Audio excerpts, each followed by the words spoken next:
బహుజన యుద్ధ వీరుడు, ఎన్నో పోరాటాలు చేసి తరతరాలకు స్ఫూర్తిగా నిలిచిన విప్లవ యోధుడు సర్దార్ సర్వాయి పాపన్న గారి వర్ధంతి సందర్భంగా ఈరోజు మహబూబ్ నగర్ పట్టణంలో ఉన్న వారి విగ్రహానికి పూలమాలలు వేసి నాతో పాటు మహబూబ్ నగర్ మేయర్ మమత గారు, డిప్యూటీ మేయర్ సురేందర్ గారు, అలాగే ముఠా చైర్మన్ లక్ష్మణ్ యాదవ్ గారు, అధికారులు, నాయకులందరితో కలిసి మరొకసారి వారు చేసిన సేవలను స్మరించుకోవడం జరిగింది.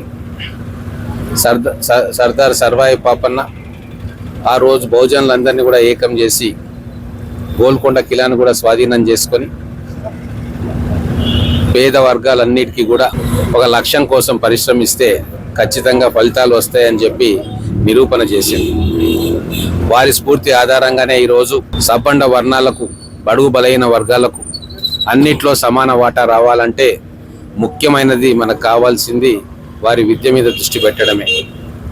ఆ పిల్లలను మంచి చదువులు చదివించుకుంటే మన హక్కుల కోసం కొట్లాడడం కావచ్చు, ఉన్నత పదవులు పొందడం కావచ్చు, భవిష్యత్తుకు దిశానిర్దేశం చేయడం కావచ్చు, ఇవన్నీ కూడా సాధ్యమవుతాయి.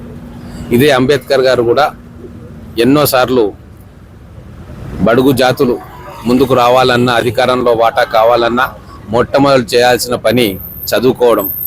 ఇప్పుడైనా మన పిల్లలందరినీ కూడా బళ్ళకు పంపించి మంచి చదువులు చదివిస్తే రాబోయే తరాలు ఖచ్చితంగా ఉన్నత స్థాయికి ఎదుగుతాయి.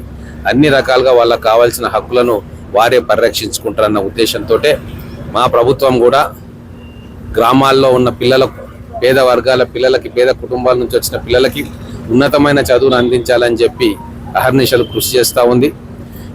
మేము అధికారంలోకి వచ్చిన ఈ 2 సంవత్సరాల 3 నెలల కాలంలో విద్య మీద ప్రత్యేకమైన శ్రద్ధ కనపరుస్తూ ఉన్నాం.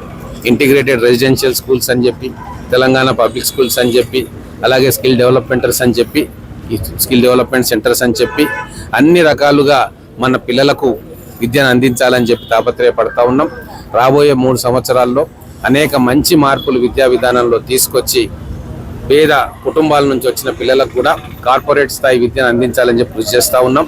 ఈ ఆలోచన అంతా కూడా మహనీయులు చూపిన దారిలో ప్రయాణం చేయడం. వారు ఏదైతే మనకు అన్ని రకాలుగా మార్గనిర్దేశనం చేసినరో ఆ బాటలో కాంగ్రెస్ ప్రభుత్వం, ప్రజాప్రభుత్వం నడుస్తుంది. మరొకసారి సర్దార్ సర్వాయి పాపన్న గారి వీరోచిత గాథలను గుర్తు తెచ్చుకుంటూ అట్టడుగున ఉన్న వర్గాలందరూ కూడా మంచి చదువులు చదువుకొని ఉన్నత స్థాయికి చేరేదాకా అందరం కూడా శ్రమించాలని చెప్పి కోరుతా ఉన్నాం.